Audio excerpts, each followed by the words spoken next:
Isa na lang pong katanungan ito at itatanong ko naman ito para sa Pangulo natin. Bakit ayaw mong magpa-drug test? Bakit ayaw mo?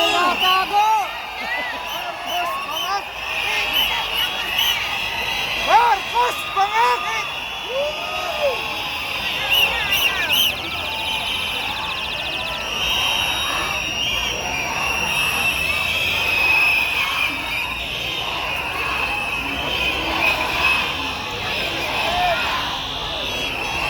Ganon na nga po yun, di ba? Ganon na nga po yun. At napakatanga, isang damak-damak na katangahan na para paakyatin mo si Zelensky, Ukraine, dyan sa Malacanang. Ano ang ibig sabihin? Ano ang ibig sabihin? Tayo ang susunod na Ukraine?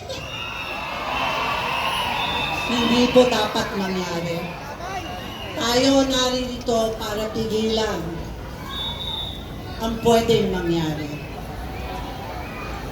Simple lang po ang hinihiling natin sa gobyernong ito. Simpleng gobyerno lang ang gusto natin. Walang korupsyon,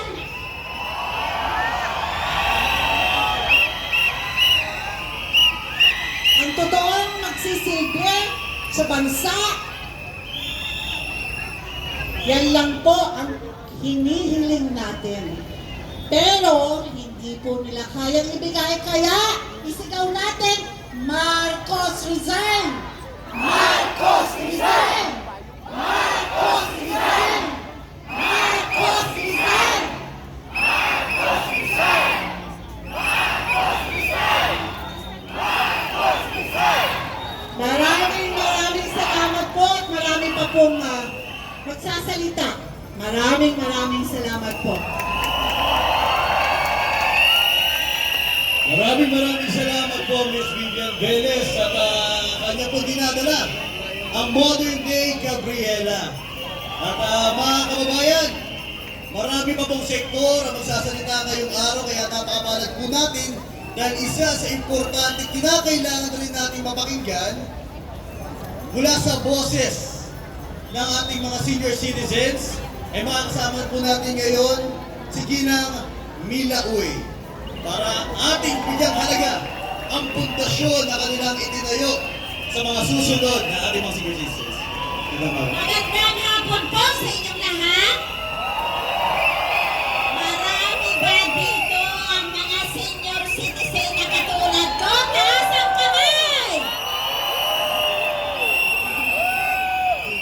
Lahat ng mga senior citizen sa buong Pilipinas ay nabudol! Mabuti na lang ako, hindi ako talaga nabudol dahil si BP Sara lang ang ibinoto ko at yung kaline-up lang niya. Hindi ko binoto, wala ko binotong presidente noon. Balik tanaw lang po tayo sa mga nakaraan habang nangangampanya sila. Dahil isa po ako na nanonood palagi sa mga pangangampanya nila.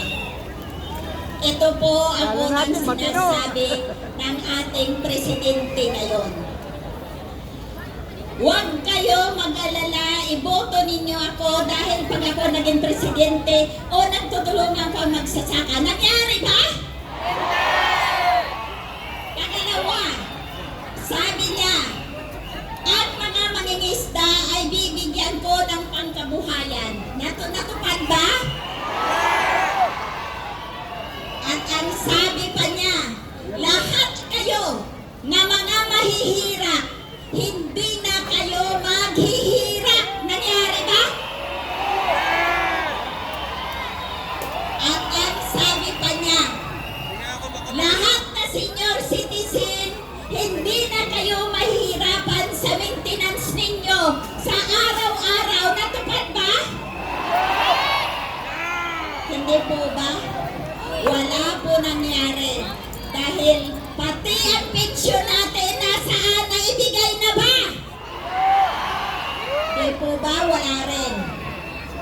Kaya sabi ko lang sa kanya, nananawagan po ako sa ating presidente. Sana naman, tuparin naman ninyo ang mga ipinangako ninyo bago man lang kayo makapag-resign. Okay ba yun?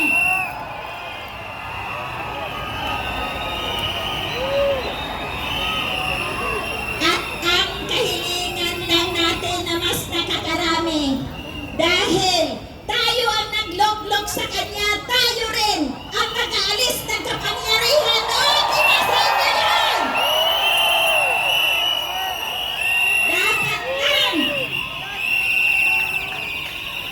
Dapat lang na mahiya naman sila sa atin dahil hindi sila marunong tumupad sa mga pangako nila.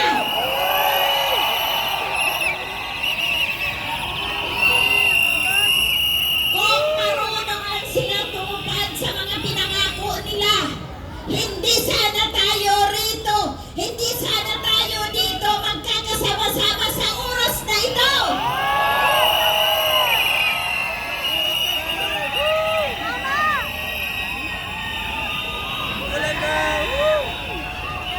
Kaya kailangan po ang lalong padamihin pa natin, ipakita natin sa kanya na kaya natin magtanggal ng kapangyarihan pag hindi marunong tumupad.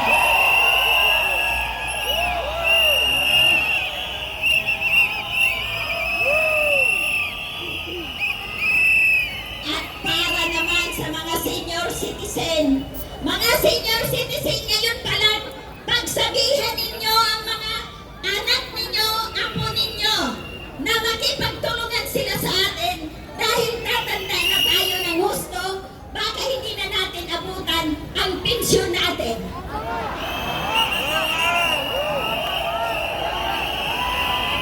Kailangan, hanggat malakas pa po tayo, ipaglaban natin ito. Yung mga pangangailangan natin sa pag-araw-araw, kailangan po natin ang pensyon na makuha na natin sa lalong madaling panahon.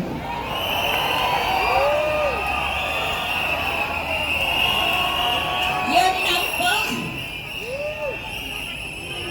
Yun lang po ang may paparating ko sa ating Pangulo sa panahon ngayon. Tuparin ang lahat ng pangako. Kung hindi kaya tuparin, magbitaw na siya. Okay ba sa inyo lahat yan?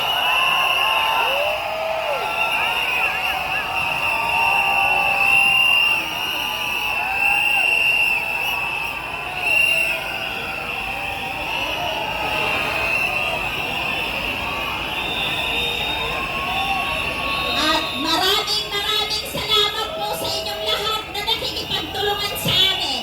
Magandang hapon po sa inyong lahat. Maraming salamat po, Ginang Mila Uy, representative po ng sektor ng mga senior citizens. At ngayon naman po, para magbigay o maihatid ang kanilang sentimento laban sa Marcos government, magsasalita po ang ating representante mula sa mga urban poor. Tawagin po natin si Sir Rex Merano.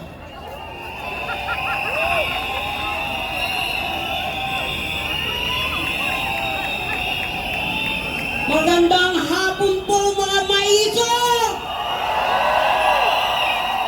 Banda po rito, maiso! Sa gitna! Sa dulo! Maraming salamat po. Ako po ay, ang nagdadabak po ay dalawa. Una po, nalulungkot.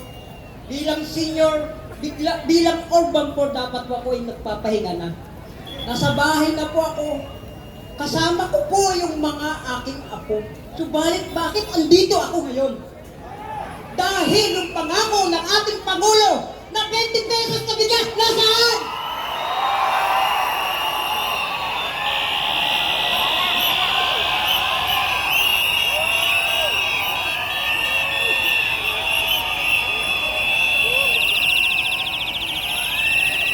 Nag-ikot po kami sa Langaray, Caloocan Market, ang pinakamababa po 50, 60, 60 po ang isang kilo.